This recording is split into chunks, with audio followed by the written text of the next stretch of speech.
Hey everybody, how you doing? I'm going to be doing this English video to help my North American friends because I've been watching the controversy brewing about culture, identity, nationality when it comes to Bad Bunny.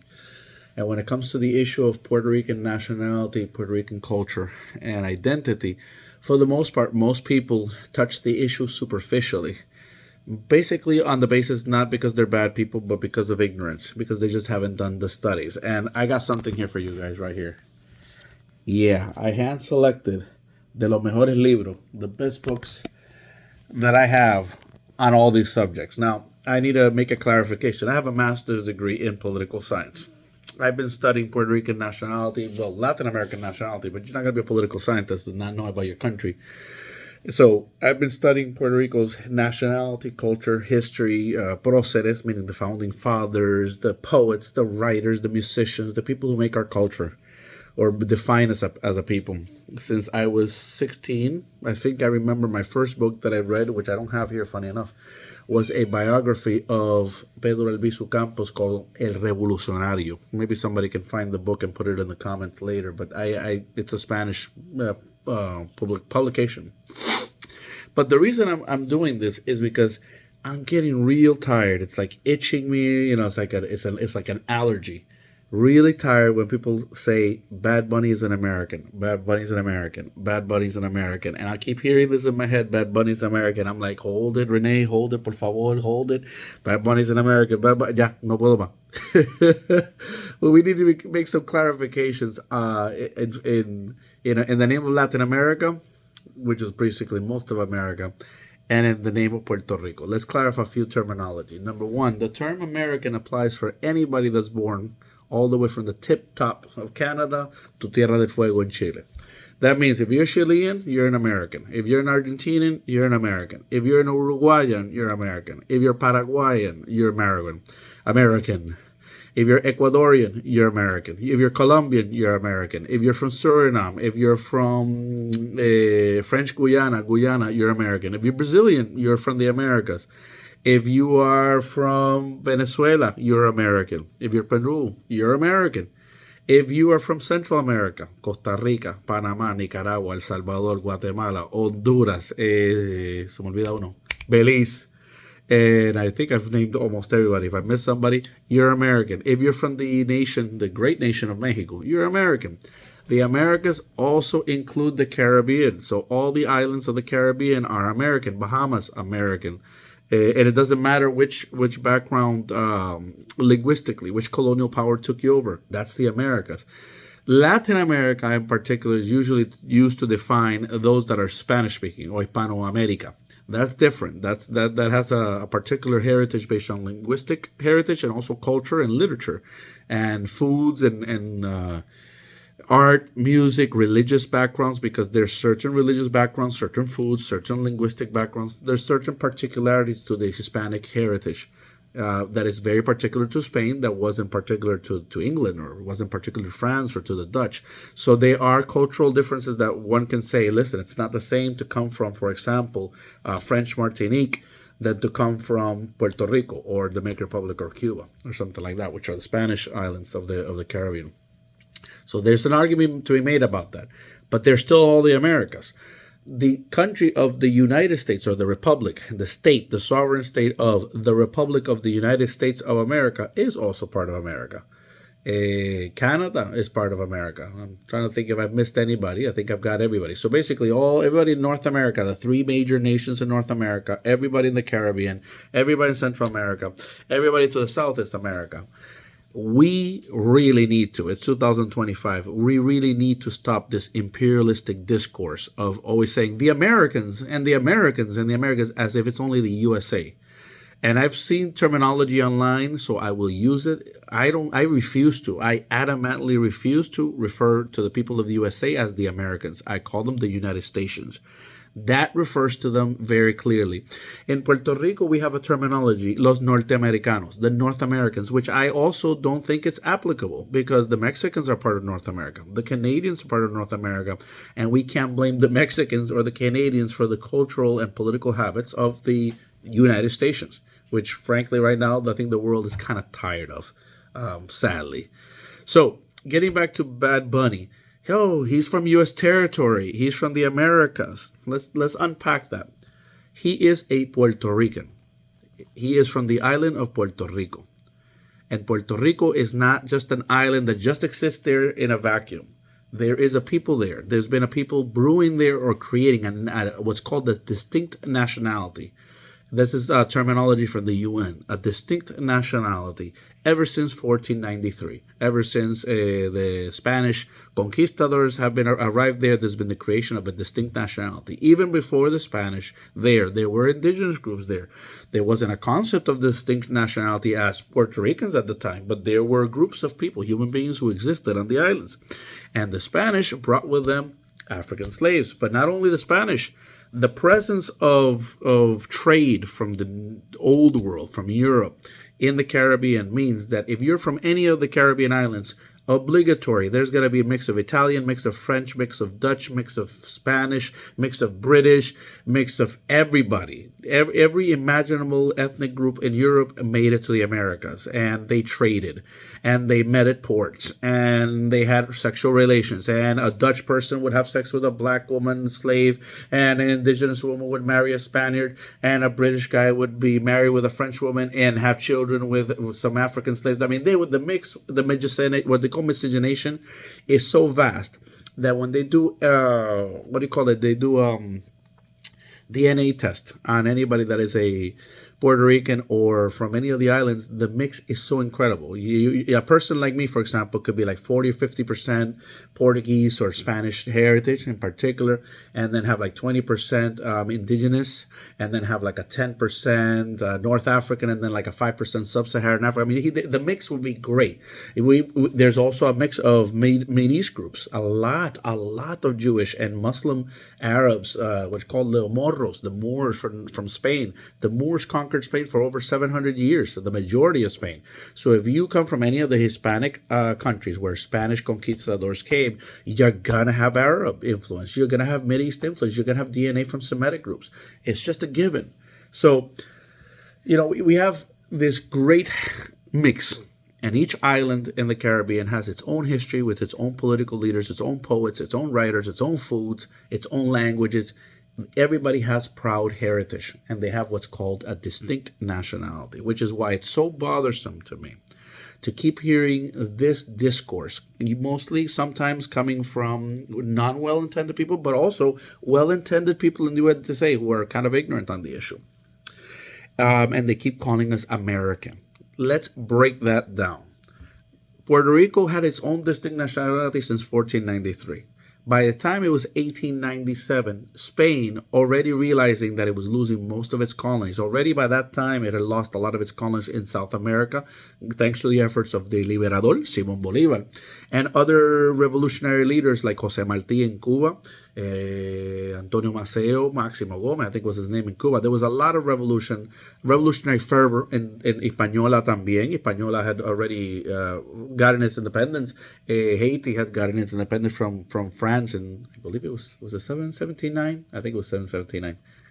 No, 1789. 1789? One of those two. It's 1779 or 1789. It's been a long time since I read about the Haitian Revolution, Toussaint Louverture and Desailliers and all those people. read the history. It's very interesting. But so when it comes to Puerto Rico was the smaller of the islands. And as a result of the smaller of the Spanish islands, it had less soldiers. The population there had less slaves. There was less revolutionary fervor, even though there was an attempt in the 1850s or 1860s. I'm going to say it was 1860s. El Grito de Lares, which I have a book about there. I'm going to show you. Just like in Cuba, which had the Grito de Yara. These revolutionary attempts were already scaring Spain. And Spain, in an attempt to keep Puerto Rico, gave Puerto Rico what's called La Carta Autonómica, the Autonomy Charter of 1897, recognizing substantial sovereignty for Puerto Rico within the confines of being a province of Spain, of being in some way related to Spain. One could argue, legitimately, that the Autonomy Charter of 1897 was akin to what would be considered today a free association arrangement. Okay, But the most important thing is not necessarily how much autonomy or how much freedom was Puerto Rico given, even though it was substantial. They could do their own commerce. It was actually, some political leaders have argued that it was actually more beneficial and generous than the current political arrangement that Puerto Rico has with the United States, which is completely colonial. It's within the territorial clause. We're going to get to that. But the most important thing was that Spain recognized that Puerto Ricans had a distinct nationality, even though it tried to couch it under the idea that we were all Spaniards under the Spanish crown. They understood that the people of Puerto Rico had a distinct nationality. They also understood that Cuba had a distinct nationality, that the Dominicans had their own distinct nationality, and that these political changes were occurring. So when it comes to the issue of making Puerto Rico, or the terminology of Puerto Rico, first the people, and then we'll talk about the political status, of calling the Puerto Rican people Americans simply because there was a change of political government, or rather a colonial imposition. That's bothersome to me, because we need to stop taking the definition or the nomenclature of people on the basis of what the colonizers or those in power who violate moral law, who violate international law, who violate basic principles of freedom, of liberty, and being enslaved. We need to stop taking their side and using their terminology when we refer to a people. So it's not acceptable in 2025, after more than 70 years of decolonization, practically the entire world decolonized, except for a very small amount of countries, Puerto Rico included. I mean, I'm talking about less than 10, I believe, which are, no, I could be lying. I think it was 10 to 30 are still considered, technically non-self-governing territories. We need to stop taking the idea or the terminology associated with the colonizers. So the first thing we need to do is we need to stop saying that Puerto Ricans are Americans. Let's get to them. So the United States defeats Spain in what President William McKinley of the time called a splendid little war. And the reason why he called it a splendid little war is because they were able to steal away from Spain 4 territories: the Philippines, Guam, Cuba, and Puerto Rico. Philippines became independent in the 1950s, if I'm correct. 1940s or 50s, but I think it was 1950s. Guam is still a colony of the United States. Puerto Rico is still a colony of the United States. And Cuba was given its independence in 1901. Now let's get back to Puerto Rico. So from 1897 to 1901, Puerto Rico is governed by a strict military occupation, 3 years. 1901 to 1917, Puerto Rico is given a civilian government under the 4-Acre Act. And it was basically a civilian government, meaning the military is not in rule, but it wasn't an elected government in Puerto Rico. I am not totally sure. I have to take a look at my historic books on it, but I'm not totally sure if Puerto Ricans already had what's called the Casa de los Delegados, la Casa de Representantes, la Cámara de Delegados, which would have been the House of Delegates. If I am correct, they had established a somewhat Republican government in Puerto Rico, where the governor was appointed by the U.S. president. One of the chambers, the Senate of Puerto Rico, was appointed, or whatever the side was appointed by the Americans, and then the other side, to have some kind of representation, at least a small voice, but really no power, was elected. And we're going to get to that because I have actually a book, one of the legislators right here. But so they governed for around 16 years under that arrangement. In 1917, largely because there was a need to replenish military ranks after the very costly World War I, and the need to have soldiers for that war, and the need to replenish military ranks, meaning they needed us. They needed to use us. They needed, instead of using white people from the United States, they needed people from their colonies to go fight their wars. So they give the Jones Act in 1917, and they impose upon the Puerto Rican people citizenship. And the only elected body at the time of Puerto Ricans, which represented the voice of Puerto Ricans at the time, was the House of Delegates, led by Jose de Diego at the time. Was one of the most important legislators and independence proponents from Puerto Rico. And they voted against it. They were opposed to U.S. citizenship, and it was forced upon them. Now, let's take a step back. That should clarify the issue of being American or not, but we'll get back to that. Around the same time, Can't remember the first years and when it ends, but it's pretty much those first 20 years of Puerto Rican history with the Americans, 1898 to roughly 1920. We have these cases called the insular cases, and the reason that they're called the insular cases is because it's a collection of Supreme Court presidents, let's put it that way, cases which determine the general outlook of Puerto Rico. And during these cases, the most important concept is the United States developed a category within its own juridical system that allowed them to have colonies, because for a long time the USA would talk to the rest of the world, and still does, as if it is a freedom-loving country. But it needed a way to justify, for the purpose of its own constitution and legalistic and political system, what do we do with these countries that we have no intention of making a state? So those that had no intention were called non-incorporated territories. Philippines was one of them. Puerto Rico was one of them. Those territories that were called incorporated territories were destined for statehood. So any state of the Union, think of Texas or any other one that at some point before they became a state, they had to go through a process of incorporated territory status. They had to fix their finances. They had to oblige all the concerns of Congress, and then only then Congress would admit them with an admission act, usually some kind of an enabling act or an admission act to make them part of the state. So that was the difference. There was a declaration in part of these cases that there was incorporated territories and there was non-incorporated territories. Puerto Rico was labeled a non-incorporated territory, and it was clearly verbatim labeled as a possession of the United States, but not a part of the United States. Let me make that very clear, because this was the language used in the official Supreme Court documents of the United States. It was a possession of the United States, but it was not a part of the United States.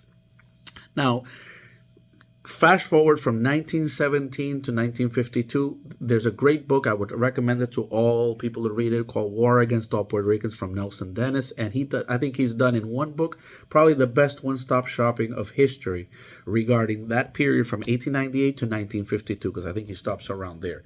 But basically, resuming everything, the history of Puerto Rico from that time is 1917 all the way to 1952. There's a lot of political agitation, a lot of political parties, the Partido Unión, Partido Liberal, Partido Socialista, Partido Anexionista, Partido Estadista Republicano. The most important one of the period, El Partido Popular Democrático, which comes out of the Partido Unión.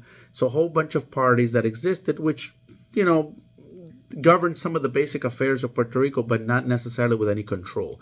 Not at least until you have the 1952 election of a first governor elected by the Puerto Ricans, a first legislature completely elected by the Puerto Ricans, through a form of government that was similar to a state government in the United States. I believe this is La Ley 400. I could be wrong. My God, I'm forgetting my history research. It's been a long time. I did my studies over 20-something years ago. But if I'm correct, it was the Ley 400, the Law 400, which established a republican form of government for Puerto Rico without altering the status of Puerto Rico under the congressional territorial clause. And that means that if you're under the territorial clause, you are governed as a territory by the Congress, and the Congress has what's called plenary powers over you. That means complete power over you. And there was doubt for the next, before we get to 1952 and forward, let me kind of resume or summarize the history from 1917 to 1952. You had a lot of agitation. You had people who believed in independence, who tried by electoral means to get it. They felt that they were losing their country, that the United States was going to swallow up Puerto Rico. They had revolutionary actions. They did a shootout at the governor's house, the governor's mansion in Puerto Rico, in La Fortaleza, which actually have some books of some of them here. They did shootouts in the Blair House, which is where President Truman would stay when he wasn't out of the White House. He would stay at the Blair House, so they attacked the Blair House. They attacked the U.S. Congress, and they wounded five congressmen at the time, the nationalista. These were the nationalists. These were the most patriotic, militaristic people of Puerto Rico at the time, and this is the one and only time in U.S. history that there's been a registered successful attack in very key places, of government, is with the nationalists. Even after 9/11, which hits New York City, there's never been a successful internal attack on the U.S. Congress or the Blair House and all that, except for the Puerto Rican nationalists who did this in the 1950s, led by Lolita Lebron, a woman. A woman was the leader of the squadron of around, I think it was around total 6 or 7. 4 attacked the Congress, and around 2 or 3 attacked the Blair House. So the United States was essentially repressing the people of Puerto Rico. English-only laws were passed. English was attempted to be forced on the people of Puerto Rico. It did not, it failed. The people in Puerto Rico resisted that. They would not allow that history to be taught to them. They wouldn't change their language. But in any case, it was prohibited to have the Puerto Rican flag. If you had the Puerto Rican flag, even hidden in a closet or something like that, you were already considered a terrorist. Laws were passed, which we have a book around here. Let me see if I can take some of those guys out. Because I'm talking about all this history. I'm not talking to you about the books. Let me see. So there's this book right here. This is one of the better books on that subject. La Ley de la Mordaza. The law of the muzzle, basically, not allowing people to talk, by Ivonne Acosta. It's in Spanish. But this book right here is one of the more important, talking about that period of repression in the 1940s and 50s. And that repression and the reality of the Cold War, the reality of decolonization efforts happening around the world, forced the United States to have to perfume their colony in 1952. So they give this facade of self-government to the Puerto Ricans and claimed to the United Nations at the time that they had decolonized Puerto Rico and that they no longer were going to give reports to the UN about Puerto Rico's, status. And the world kind of bought it up, at least for until the 70s. The world did, but not the independence movement in Puerto Rico. At the same time, 1950, there's the creation of the Partido Independentista Puertorriqueño. There's the creation of a little bit later on, the Partido Socialista Puertorriqueño, the Socialist Party of Puerto Rico. So 2 other parties form. And essentially, the structure of politics in Puerto Rico from 1952 to today has been a long-standing battle between those that believe in independence, which is the minority, at least a lot of years back. It's growing. It's been having a lot of growth in the last years. Those that believe, too, that they had a somewhat arrangement of, let's think, almost kind of like a free association. The idea that they were their own nation, they had sovereignty and control over their own affairs within the confines of being under the guise or the umbrella of the U.S. political system, what they called the best of both worlds, and that was the Estado Libre Asociado, which, funny enough, was not Estado. It was not a state. It was not libre, it was not free, and it was not asociado. It wasn't associated because in 2016, on account of a Supreme Court case, el caso Sanchez Valle versus, I think it was the United States or versus Puerto Rico. I think it was versus the United States. One of those two. If you look it up, Sanchez Valle versus United States or Puerto Rico, the Supreme Court established for all time what the independence proponents had argued for over 60 or 70 years. For 60 or 70 years, that minority of 5 to 10% of independence proponents had argued that according to the insular cases, Puerto Rico was under the territorial clause and we were a colony of the United States. And the populares, the guys in the middle, said, no, we're not a colony at all. The stateholders were aware that we were a colony, but their attitude was, let's finish the colonial status by making us a U.S. state. So in 2016, that self-government arrangement essentially kind of like half ended. From 1952 to 2016, you have this, ambiguous colonial status, which had its own problems. The independence movement was highly repressed. There were COINTELPRO and the CIA and the FBI attacked that the movements. There was revolutionary activism against the colonial rule, the macheteros, the Ejército Popular Boricua, which were revolutionary paramilitary or guerrilla groups formed and did bombings here in the United States and in Puerto Rico. One of the most successful was blowing up, I believe, like 7 or 8 of military jets of the National Guard in Puerto Rico. So, there was a lot of agitation. With all this, I want to make sure that people understand that the Puerto Rican people haven't taken it laying down. They have fought. They have shed blood for their freedom in the same way that U.S. People shed blood during the Revolutionary War. So in 2016, it becomes very clear that we're a colony. There's no confusion. Even people who believed in the middle status now have changed their political persuasions. So some of them are arguing for free association right now. Actually, I'm going to show a book of one of them very soon. But this history exists. And because it exists, those of us that are independence proponents and including also those that believe in the middle option, because those who believe in the middle option might want to have some kind of a political relationship with the United States, but we feel ourselves, those in the middle feel them, los populares, they feel themselves Puerto Ricans. First and foremost, that's beyond, that's take everything off the table. That's not even in debate. We are Puerto Ricans y vamos a hablar español. Somos boricua y vamos a hablar español. We are Puerto Ricans and we're going to speak Spanish. That's non-negotiable. And that sentiment of patriotism is so strong that the statehood supporters, which are the most right-wing, most sellout, as we call, of the people. I mean, some people call them sellouts. I think they're sellouts, but not everybody agrees. Even they say that their Spanish and their Puerto Rican status and nationality is non-negotiable, and that they want to have some kind of a statehood arrangement where Spanish, our culture, is defended, what they call the Jíbaro statehood, which is a ridiculousness. That's not going to happen.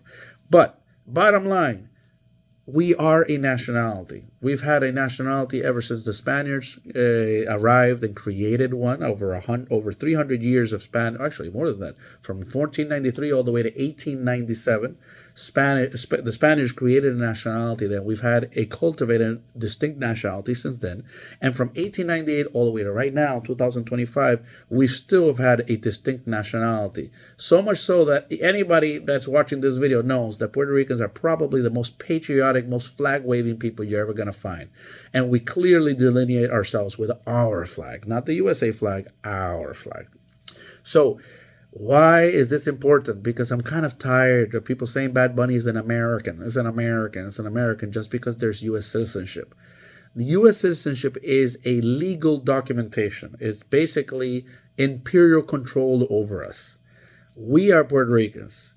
We happen to be U.S. citizens, at least at the moment, because at the moment, the world recognizes U.S. sovereignty over Puerto Rico, and until that sovereignty ends, either through military means or the U.S. ceding Puerto Rico its sovereignty and a recognized act of liberation of Puerto Rico, they have what's called a fiduciary responsibilities of Puerto Rico.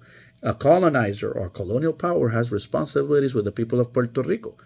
If you decide you're going to be a colonizer, you're also responsible to house us, to feed us, to provide us education, to provide us health care, to provide us a meaningful pension, a respectful pension, basically a dignified life, work, a good environment, laws that protect us, law enforcement, etc. If you don't want to do it, you're free to free us. But if you're going to colonize us, which is the argument I make with people who say, oh, you're so independentista, but you like being in the United States. No, it's the other way around. The United States has an obligation to hand us everything, the passport, the Social Security that we work for, the health care, the education, the food stamps, everything that any citizen of the country would receive until such a time as it is determined that Puerto Rico is a free country. But the important thing for our argument, we are not Americans. We are not white Anglo-Saxon Protestant, what's called WASP identity. We never melted into the melting pot. We are a distinct nationality in the same way that the people of Quebec are Quebecois and believe themselves Quebecois before they're Canadian. In the same way that the Tibetan people are not Chinese, even though China controls them, they feel themselves a Tibetan people. In the same way that the Scottish and the Irish within the Great Britain fold have always felt themselves Irish and Scottish and not British. In the same way that the people of Palestine are under the control of Israel but feel themselves Palestinian, Arab, Muslim, etc. This should not be hard to understand. That sometimes there's nationalities, there's nations which don't have a sovereign state. They don't have a political state recognized in the world to govern themselves. So these people are colonized. And that's what the Decolonization Committee of the UN stands for. Puerto Ricans are part of that. We are a nation. We take it seriously, at least I do. We take it seriously, and it's an issue of contention. It's an issue of offense to a lot of us to consider us Americans. Now, let's get back to Bad Bunny. Bad Bunny has never expressed, at least that I have heard of, publicly, that he's pro-independence. But we can infer that he's pro-independence and he's a patriot by his actions. First of all, he's taken the side of a lot of the leftist struggles in the island. Two, in a lot of his shows, he's put images of this figure right here, Pedro Albizu Campos. Anybody who looks at the face and sees the mustache and the suit knows that that's Pedro Albizu Campos, who is pretty much recognized as the most respected revolutionary leader of Puerto Rico. A lot of the political leaders of Latin America called him el último gran prócer de las Américas, the great last founder of the Americas. Okay, so he was so respected even beyond the boundaries of Puerto Rico by all the countries of Latin America. If you say the name Pedro Albizu Campos in any Latin American country, at least the intellectual people of those countries will say, oh, claro, el gran revolucionario, el gran prócer, the great patriot.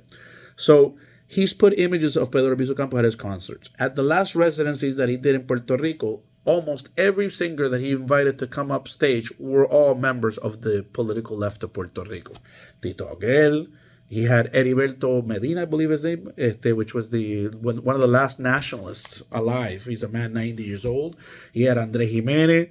I mean, it's pretty clear that he was evoking a nationalist patriotic sentiment very akin to the idea of independence and Puerto Rican distinct nationality at his shows.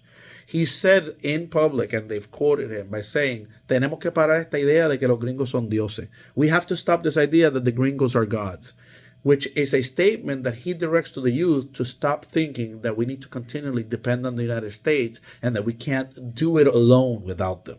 So I think his statements have been pretty clear. And given the fact that, number one, his statements are very clear. Number two, he's a member of our country. He belongs to our polity. He belongs to our nation. He belongs to our national distinct nationality. We take offense when other people try to take him and say, oh, no, he's part of this other place. He's part of the he's an American. We're all Americans. It's all melting pot into it. We're not melting into this. We are Puerto Ricans. Even those that are statehooders say our Spanish and our nationhood is not negotiable. Those that are pro-statehood, for the most part, do it wrongfully for economic reasons. They believe that they're going to have better economic benefits and permanent protection by the United States and its army and its citizenship and the privileges that come with U.S. citizenship and U.S. passport travel. That's really what it is. If you took away the U.S. passport, the U.S. citizenship, the army, and the money, they'd be like, screw that. We don't want to be part of the United States. That would be the reality. And most statehooders know that in the heart of hearts. And whenever there's been an event that has lifted Puerto Rican hearts, Bad Bunny's concerts, the victories in the Olympics by a lot of our Olympiads, whenever a Miss Universe woman from Puerto Rico wins, Puerto Ricans of all political persuasions, statehooders, populares of the middle, and independents, we all suddenly forget our politics and we all get together because we are all the same nationality. And that's pretty clear to us Puerto Ricans. So that's the first thing I wanted to do. The two things I want to say to you guys, please stop calling him an American. He is a Puerto Rican. If you want to say that he is also a U.S. citizen and he can't be thrown out of the country, yeah, you can say that. Just in the same way you can say, hey, Rene's a Puerto Rican, he's not an American, but he's a U.S. citizen, so you can't do nothing to him. You got to respect his constitutional rights. And until the day I cede that citizenship, even if I do or if I don't, because citizenship has nothing to do with national identity. You can be a very proud Martinique person and live in France and have French citizenship for the rest of your life and want to live in France for the economic benefits that you have in France. That doesn't mean you're less of a Martinique person. But there's those that make that argument. But for example, this man right here, Betances, lived a large part of his life in France and the Dominican Republic and other places. So they lived in other countries and nobody criticizes their patriotism. In fact, this guy right here, well, let's start with him. I wanted to give some of these books, some of the recommendations. People, you guys, I'm sure are like, okay, wow, Rene, you know a lot about politics. Give me some recommendations. Well, sure, I'll do it. I'm going to talk to you guys about all these books. The first one I want you guys to get, the first one you got to get. And it's like, if you can't read any other book because your life is so busy, get Nelson Dennis's War Against All Puerto Ricans, Terror and Liberation or something like that in America's Colony or something like that. Get it now. It's the one-stop shopping. I've read all these books, so I read a lot. I'm a history buff and a history nerd. But if you don't got that time, read his book and you'll get caught up with at least the most important of the first 60 years. You can read the other years, what's happened out later, but that book, absolutely necessary. Get War Against All Puerto Ricans by Nelson Dennis. It's really well done, and it's very readable. It grosses you. Every chapter moves you to the next chapter really well, and you will become a lot better informed than, I thought thought Puerto Ricans were Americans. No, well, let's go beyond that superficial thing. We are a colonized, distinct nationality. So this biography by Ala Suarez Diaz, masterful. A biography in Spanish, unfortunately. All these books are in Spanish. This book right here is called El Antillano, Biografía de Ramón Emeterio Betances. Ramón Emeterio Betances is like George Washington for us. He is the founder of the Puerto Rican nation, of our idea of Puerto Rican nationhood. Get this book. That's one. There's some here political, some are economic, some are historical. This one is great for economy. This book called by Ángel Collado Schwartz is called Soberanías Exitosas. For people who always argue, well, Puerto Rico can't live without the United States. You got to be so poor. You're too small. You don't have any resources. You can't do anything. Really? Singapore is one of the countries that are analyzed here, and Singapore is 13 to 16 times smaller than Puerto Rico. And they're twice the GDP of Puerto Rico, being a free nation. How do they do it? Read. It's in the book. There's at least 6 other countries. I believe the 6 models are... Remember, I think it was Estonia, Singapore, Slovenia, Ireland, Israel, New Zealand, Estonia. These are all the countries which have similar populations, the populations with the similar education backgrounds, similar starting points. A lot of them started around the same type of level of development that Puerto Rico has. In other words, these are economic models, capitalist economic models. None of these people are leftists. There are no communist nations here. These are 6 economic models for Puerto Rico, for an independent Puerto Rico. Get it. Get informed so you don't say stupid shit like, oh, Puerto Rico can't live without the United States. Really? There's at least 30 countries in the world about the size of Puerto Rico, both in population and in resources, that are free. There's no excuse for being dumb, except you don't want to read. So, we talked about La Mordaza. This is a good historical book about that period, the 1950s, where the United States essentially, oppressed the Nationalist Party in Puerto Rico. So it talks in more detail about that particular period and the issue of the attacks against Pedro Albizu Campos, which is the man here. In fact, talking about Pedro Albizu Campos, the best biography on Pedro Albizu Campos, you should read it because Pedro Albizu Campos was a veritable genius. By the time he was 16 or 17, he was already going to college, and he was a black Puerto Rican from Ponce, accepted in Harvard University around 1910, I'm going to say, around that time, 1905, 1910. At that time, the United States was heavily racist with Jim Crow laws. And this man was a Caribbean poor black man because he came with a scholarship. He was sent by with a scholarship. A poor Caribbean black man who was allowed to come to Harvard University and made the president of the Cosmopolitan Club in Harvard by the other students. They all recognized his genius level. Okay? He learned a lot about his independence movement from the Irish independence movement. A lot of the political Irish leaders that were studying in Harvard at the time, they influenced him and his thinking. So the best book with Albizu Campos is Las Llamas de la Aurora by Marisa Rosado. I don't have it here. I have it. I own it. I think it's downstairs somewhere. I got to find it. But anyway, Las Llamas de la Aurora. Look for it. Funny enough, este libro is one of the best books I've read on explaining the idea of why independence is the political option for Puerto Rico. Why colonial status is not working. And it goes beyond the issue of morality and nationality. It goes really deeply into the issue of economics and why all the countries in the world desire their independence, why they don't want to remain colony, why it does not work. And Puerto Rico is realizing that for the last 20 years, we've been stagnated and essentially bankrupt.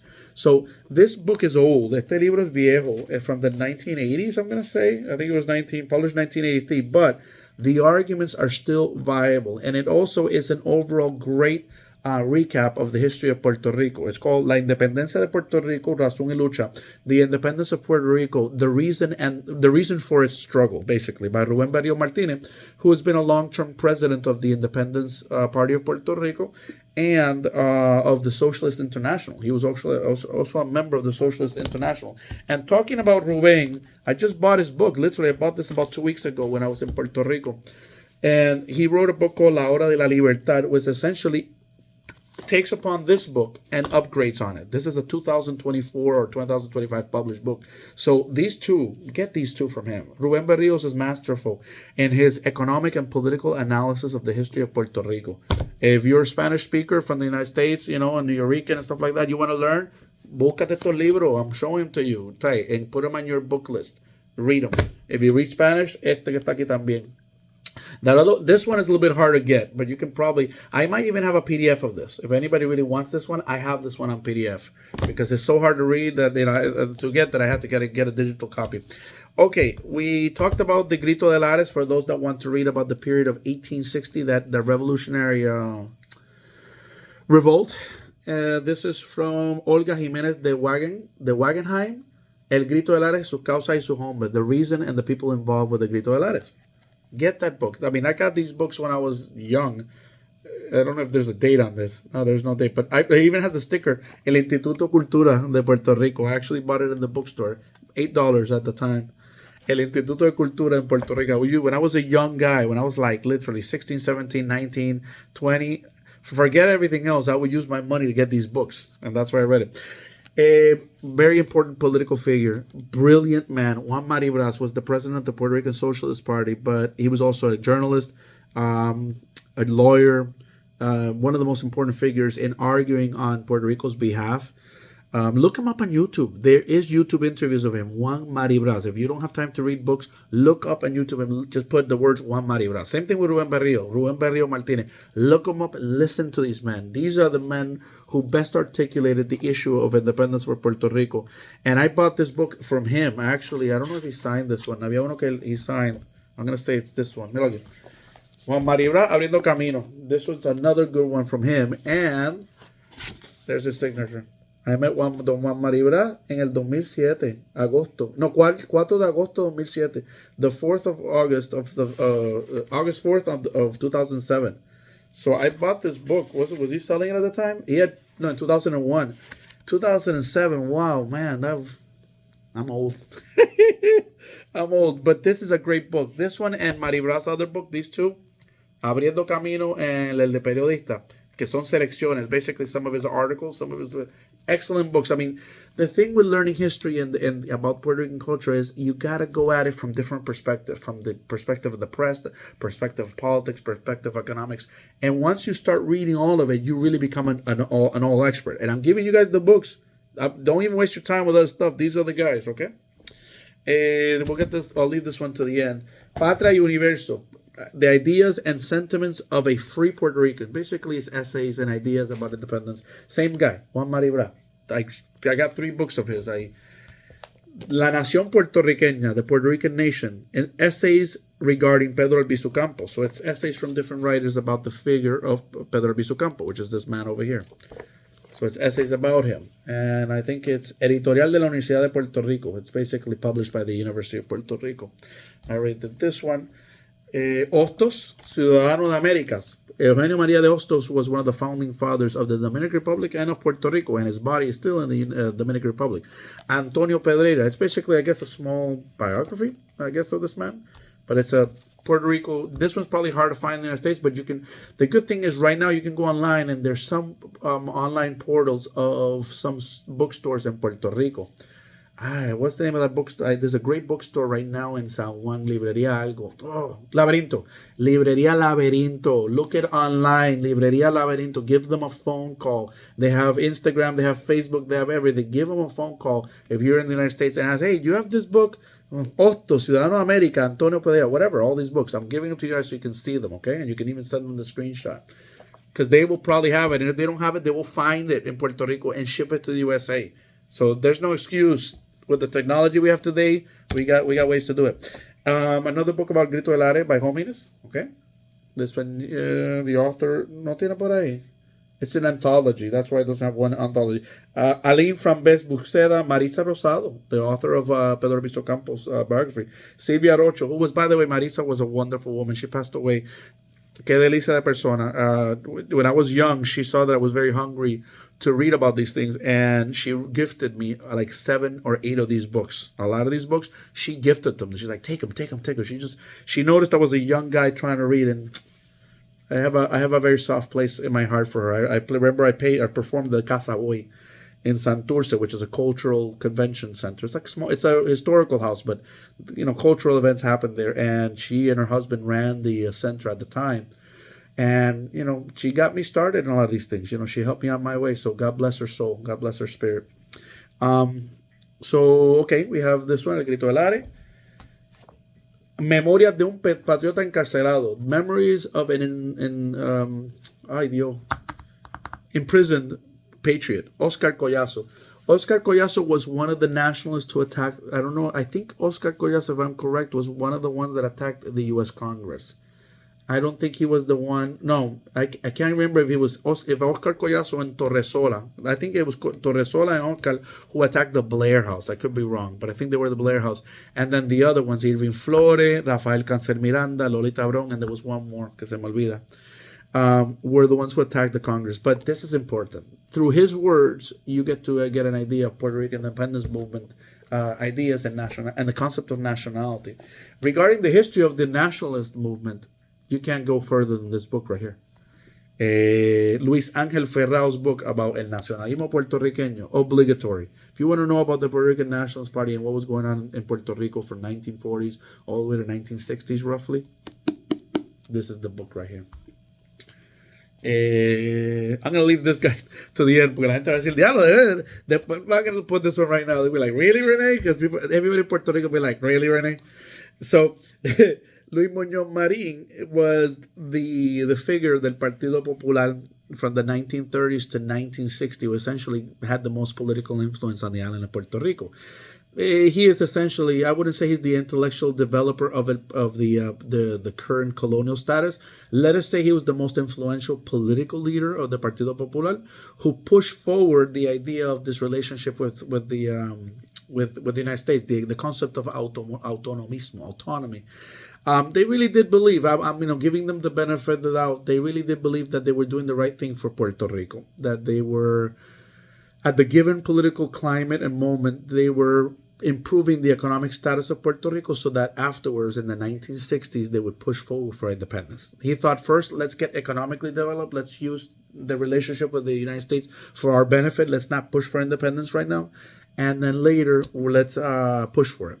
There's some people who argue that he betrayed the independentistas because he was an independentista as well, pretty much all his life until the 1940s and 50s.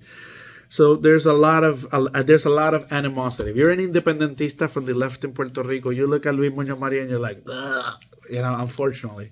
The airport's named after him. But whether you like it or not, a very important historical figure in the island of Puerto Rico. You can't know about the history of Puerto Rico without knowing who the heck Luis Muñoz Marín was. So you want to know who he is?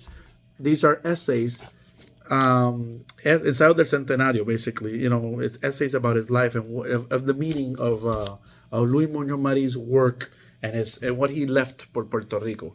Some people say that he left Puerto Rico, somewhat forward as an economically developing nation. Others say essentially he betrayed the independence movement. It depends on your political ideal. There is evidence that in the 1960s, he was trying to push forward for independence of Puerto Rico or to upgrade the status to sovereignty, some kind of a free association status. But he was not able to culminar. He was not able to finish off his progress or his project. And then from there on, it's just become, this stagnant status. For English readers, Boricuas, this is an anthology of political writings from poets, leaders, history, of everything. It's actually a kind of like a primer, let's put it this way, like a first stop shopping, your first taste the food type of thing. If you don't know where to start, English readers, Boricuas, an anthology of Puerto Rican writings, blah, blah, blah, blah, blah. This one's pretty good. I'm going to leave these two for the end. This is a thick-ass one. This is a big one. José de Diego, el legislador. José de Diego, the legislator, was an independence proponent. His vision of Puerto Rico in history, 1903 to 1918. Important political figure, political electoral figure on the island of Puerto Rico. There's even streets and schools named after him in Puerto Rico, José de Diego. Very important to about his history, just to know his history. And then the final one I want to kind of showcase is, funny enough, people are going to laugh again. People are going to go, really, Rene? But I actually like him. I want to meet him. I want to meet Don Aníbal Acevedo Vila. So Aníbal Acevedo Vila is one of the governors of Puerto Rico, ex-governors. He was also an ex-comisionado residente, one of the ex-resident commissioners. An important political figure. He was the president of his political party, which is the middle party, the Partido Popular Party. But what I like about this book, I gotta give it up. I bought it after listening to his podcast with his what seems to be his romantic partner at the moment, Miss Zoe Lavoy. They have an excellent show, and I'm an independence proponent. She is a statehooder, and he's a he's a popular in the middle, even though he's essentially moved to free association, and he describes it in the book. He moved to that option because he realized that for like the last 30 years, it's been stagnant. I mean, he just realized the writing on the wall. There was no more to go with el Estado Libre Asociado under the territorial clause. So he has become a proponent of la Libre Asociación and negotiating some kind of transition to that sovereignty status. But I love his podcast. He's a very smart man. They have very witty, great conversation, and a podcast called De la Zeta to la A or something like that, I think it's called. And he published this book about the struggles about the political status in Congress in Puerto Rico. And the reason I'm recommending it to people, he starts around the 1970s. I think it was he the 70s or 80s? I'm gonna say it was 70s or 80s in the book. I could be wrong. He does a great job of summarizing the political efforts for the decolonization of Puerto Rico and the prejudices and the discrimination, the viewpoints that he saw in the U.S. Congress and in Puerto Rico. I mean, he gives kind of like, when they say, I wish that was a fly on the wall and I want to know what the political leaders of Puerto Rico were thinking. Well, he does. Because for good or for worse, these are the people who were in power. So he tells you how Rafael Hernández Colón was thinking about things. He tells you how he was thinking things. He tells you a lot of, for the most part, many of the times, a lot of his ideas, which were more of the left of his party, were rejected by the party. And he talks about why he thinks those were mistakes. In the book, he analyzes the 4 political status options: remaining Estado Libre Asociado, free association, statehood, and independence. And he analyzes the pros and the cons of all of them and gives suggestions for each of them.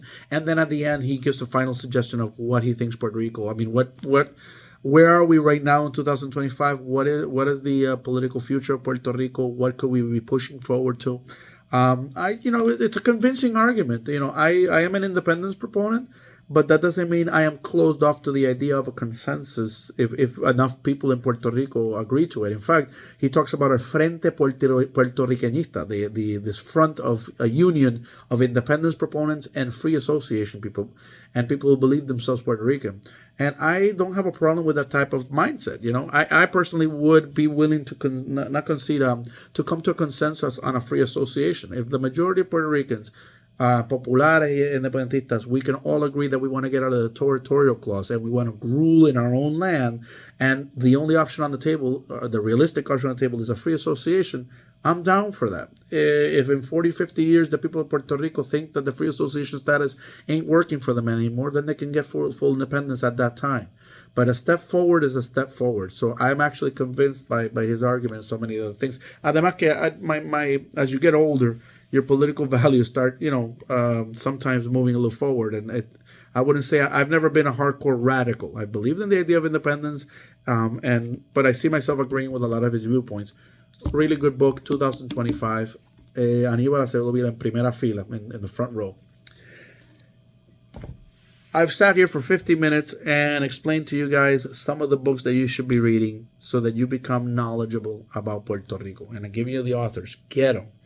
But if I leave you with anything and you don't got any other ability, if you don't have a lot of time to read, watch videos about the Puerto Rican nationalists. Look for interviews with Rafael Cáncer Miranda, Lolita Lebrón, interviews with Juan Maribra, interviews with Rubén Berrío Martínez, interviews with Aníbal Acevedo Vila. If you can hook up to his podcast and you understand Spanish, listen to his podcast. They have great discussions there. Get a lot of informed opinion on all these type of things. But get one thing straight, and even Aníbal agrees to that in his book.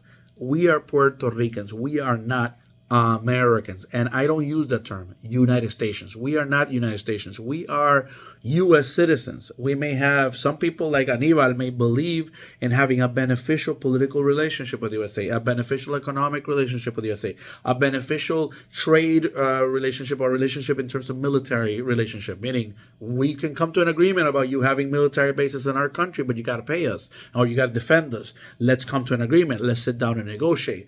That's much different than imposing things through a colonial status. And even if you are of the persuasion like Aníbal, or you're more like me, an independence proponent who will not accept abuses in that sense, we all agree on one thing. Aníbal agrees with me. I agree with it. I'm sure Zoe, his partner, who's a statehood, agrees with it. We are all Puerto Ricans. We are a distinct nationality with our own language, our own foods, our own artists, our own poets, our own writers. A lot of people think Puerto Rico doesn't have anything. Hello, these are all Spanish books from Puerto Rico, right here. You know, people read, people are educated. We are a people with a history. We are not. It hasn't been erased, and we need to respect that. And when it comes to Bad Bunny, we got to stop this idea of arguing. No, he's American. Americans are realizing that he's American. No, he's a U.S. citizen. Let's make that plain. And he's a member of the society, at least in the periphery, as a colony of what's called the United States. But he could be properly called a U.S. citizen, but he's not an American. And I come in defense of the concept that we have a Puerto Rican nationality. If we Puerto Ricans do not make this plain and clear in English to the American audiences, or to better said, the United States audiences, we will lose our identity. And when our issues are discussed in front and center, people are going to be thinking of us as some kind of U.S. territory, like the Hawaiians. Yeah, they're kind of different than us, but they're part of our thing. No. In fact, we are the majority. I know stateholders are not going to like this audio or this video, and they're going to say, no, we're proud Americans. We're proud to be an American. Yeah, that's them. If you unify the independence voters and those that believe in El Partido Popular, the idea of a autonomous national identity, we are the majority. The PPD and the PIP and the independent, we are the majority by 60% to 40%.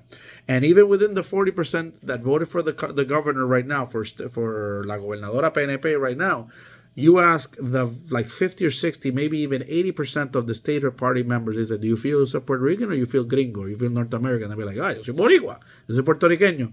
So even the guys in the statehood party will tell you they feel Puerto Rican. Where we disagree is, what is the most beneficial political, economic, and military status for us? Is it being annexed to the United States? Is it being free? Is it being free with some association with the United States, or remaining as a colony, as a territory of the United States? I even hate that term. It's not a territory, it's a colony. That's where we disagree. But nobody disagrees that we are a distinct nationality. Ain't nobody here disagree with that. And we need to make that plain, make it educated with people. There is no substitution. You're never going to get the same level of knowledge unless you read.